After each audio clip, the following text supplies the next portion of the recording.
بسم اللہ الرحمن الرحیم۔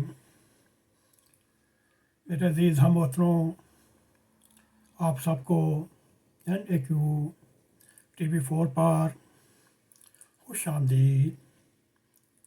ہم امید کرتے ہیں اللہ تعالیٰ کے فضل و کرم کے ساتھ آپ خیر و خیریت سے ہوں گے، اور ہماری دعا ہے اللہ تعالیٰ آپ کو اپنے حفظ و امان میں رکھتے ہوئے صحت تندرستی والی زندگی عطا فرمائے۔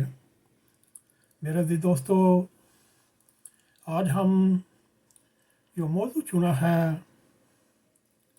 نہ وہ کبھی مشہور ہوا اور نہ کبھی فلاپ ہوا۔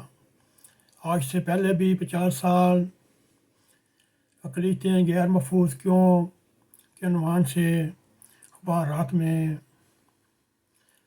اداریے لکھے جاتے، کالم لکھے جاتے، اور آنے والے 50 سالوں میں بھی یہی لکھا جائے گا۔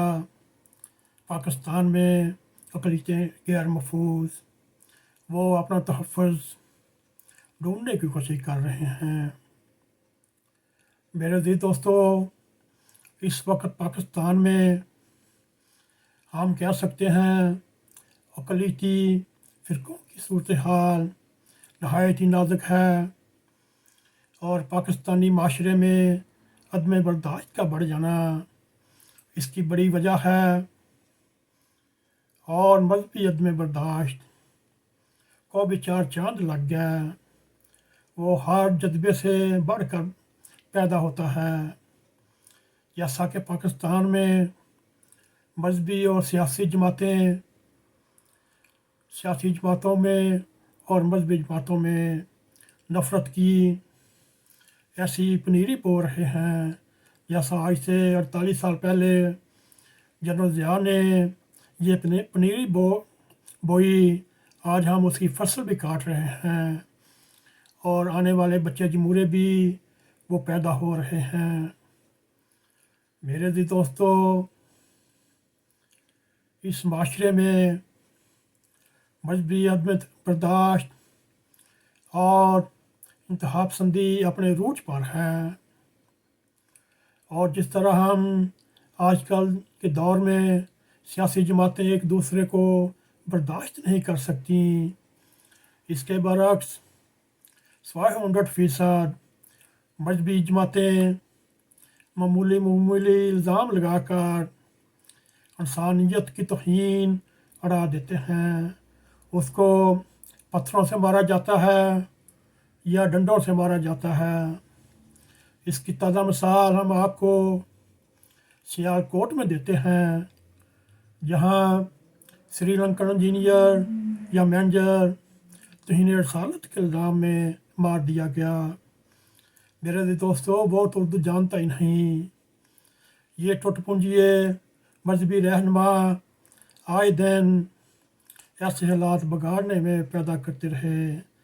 اگر اس کے قتل میں عبرتناک سزائیں دی جاتی، جو کہ سب سے بڑا ثبوت واٹس ایپ ویڈیو کلپس،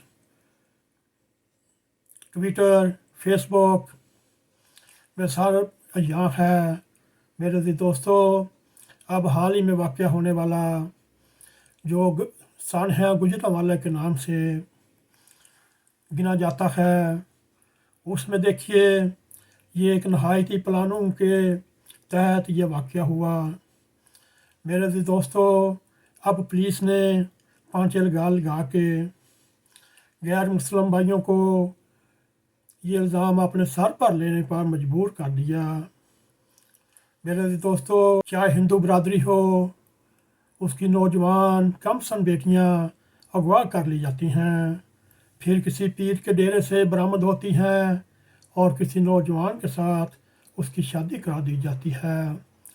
اس کے بعد آئیے جماعت احمدیہ کے ممبران، ان کے اوپر بھی نہایت ہی منظم طریقے سے تشدد کیا جاتا ہے، ان کو کارنر کیا جاتا ہے، نہ وہ اپنی جاب پہ جا سکتے ہیں، نہ کوئی کاروبار میں حصہ لے سکتا ہے، اور سونے پہ سہاگا اسلام کے نام پر ان کی عبادت گاہوں سے منارے مسمار کیے جا رہے ہیں، محراب کرائے جا رہے ہیں۔ میرے عزیز دوستو، اس وقت پاکستان میں چاہے وہ سکھ برادری ہو، چاہے ہندو برادری ہو، چاہے مسیح برادری ہو، چاہے احمدی برادری ہو، اس وقت وہ جب گھر سے نکلتے ہیں ان کو یہ نہیں معلوم ہم زندہ گھر واپس آئیں گے بھی نہیں آئیں گے۔ میرے عزیز دوستو، یہ ایک پرخطر سفر ہے جو پاکستان میں اقلیتیں کر رہی ہیں، کیونکہ چاہے وہ مسیحی برادری کے خلاف ہو، چاہے ہندو برادری کے خلاف ہو، چاہے سکھ برادری کے خلاف ہو، چاہے جماعت احمدیہ کے خلاف ہو، یہ انتظامیہ ان مذہبی گروہوں کی بیک پر ہوتی ہے۔ ان کی حوصلہ افزائی سے بعض دفعہ مسجدوں کے مینار گرائے دیے جاتے ہیں، کبھی چرچ کو آگ لگا دی جاتی ہے، اور کرسچن بھائیوں کے مکانوں کو آگ لگا دی جاتی ہے، اور اس میں لوٹ مار بھی کی جاتی ہے۔ میرے عزیز دوستو، یہ تو نہ ختم ہونے والا سلسلہ ہے۔ یہ آج سے 50 سال پہلے بھی یہی کچھ ہوتا رہا، اور آنے والے 50 برس بھی یہی پاکستان میں ہوتا رہے گا۔ اب بھی وقت ہے، انتظامیہ ہو، اسٹیبلشمنٹ ہو، عسکری قوت ہو، کو ایک فیصلہ کن آرڈر کرنا چاہیے۔